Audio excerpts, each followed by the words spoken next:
Hello hi అందరికీ నమస్తే. భారత రాజ్యాంగం గురించి 6వ వీడియోలో మనం ఇప్పుడు ఉన్నాము. ఈ 6వ వీడియోలో ప్రాథమిక హక్కులలో 3వ హక్కు అయినటువంటి పీడనాన్ని నిరోధించే హక్కు గురించి మనం చెప్పుకుంటాము. పీడనాన్ని నిరోధించే హక్కు అంటే ఏంటంటే పీడనం, అరే ఇదేంటి పీడనం అంటే ఏంటి, ఏం పీడనం అని అనుకోవద్దు. పీడనం అంటే ఇక్కడ దీని ఉద్దేశం ఏంటంటే బలవంతంగా అని అర్థం. మరి బలవంతంగా అనే అంశం ఎందుకు వచ్చింది అనేది మనం చెప్పుకుంటూ పోతుంటే అర్థమవుతుంది. ఈ పీడనాన్ని నిరోధించే హక్కులో భాగంగా 23, 24 ఆర్టికల్లను మనకు భారత రాజ్యాంగ నిర్మాతలు పొందుపరిచారు. దీని ఉద్దేశం ఏంటంటే వెనుకటి కాలాలల్లో డబ్బులు ఇవ్వకుండా పని చేయించుకోవడము, ఒకవేళ పని చేయించుకున్నా కూడా తక్కువ డబ్బులు ఇవ్వడం లాంటివి చేసేవాళ్ళు అన్నట్టు. సో అలా ఎవరు చేయొద్దు, పని చేయించుకుంటే కరెక్ట్ డబ్బులు ఇవ్వాలి, ఫ్రీగా ఎవరు పని చేయించుకోవద్దు, అది పని చేయించుకునే హక్కు ఎవరికి లేదు అని చెప్పేసి ఈ 23, 24 ఆర్టికల్ పెట్టారు. 23వ ఆర్టికల్ ప్రకారం ఏంటంటే ఎవరు కూడా ఒక వ్యక్తిని బలవంతంగా పని చేయించుకోవద్దు, అదేవిధంగా తక్కువ డబ్బులు ఇవ్వద్దు, డబ్బులు ఇవ్వకుండా పని చేయించుకోవద్దు, పడుపు వృత్తి చేయొద్దు, బలవంతంగా ఎవరిని కూడా భిక్షం ఎత్తియొద్దు అని చెప్పేసి ఈ 23 ఆర్టికల్ చెప్తుంది.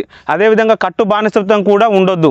మనం బాహుబలి సినిమాలో చూస్తాం కదా, కట్టప్ప ఏ విధంగా అయితే మేము తరతరాలుగా మా వంశస్థులందరూ కూడా ఈ బానిసంగా ఉంటామని చెప్తాడు కదా, సో అలాంటి వ్యవస్థ కూడా ఉండొద్దు అని చెప్పేసి 23వ ఆర్టికల్ చెప్తుంది. 24వ ఆర్టికల్ వచ్చేసి ఏంటంటే బాల కార్మికులను 14 సంవత్సరాల లోపు ఉన్నటువంటి పిల్లలను, బాలులను కావచ్చు బాలికలను కావచ్చు నిర్బంధ స్థలాలలో పని చేయించొద్దని చెప్పేసి చెప్తుంది.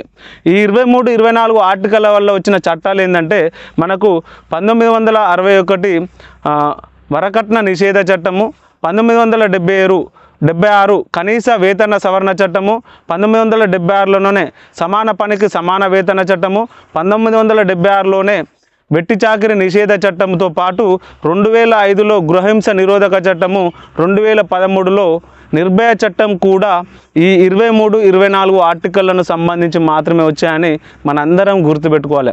అంటే మీకు ఇక్కడ ఒకటి అర్థం కావాలి, మనకు ఉన్నటువంటి చట్టాలన్నీ కూడా ఈ యొక్క రాజ్యాంగంలో ఉన్న అంశాలను ఆధారంగా చేసుకోవడానికి, ఆ అంశాలను కాపాడడానికి తెచ్చిన చట్టాలని మర్చిపోవద్దు. సో మరొక వీడియోలో మీకు మరింత సమాచారంతో మేము ముందుకు వస్తాను. మన ఛానల్ని సబ్స్క్రైబ్ చేసుకోండి. Thank you.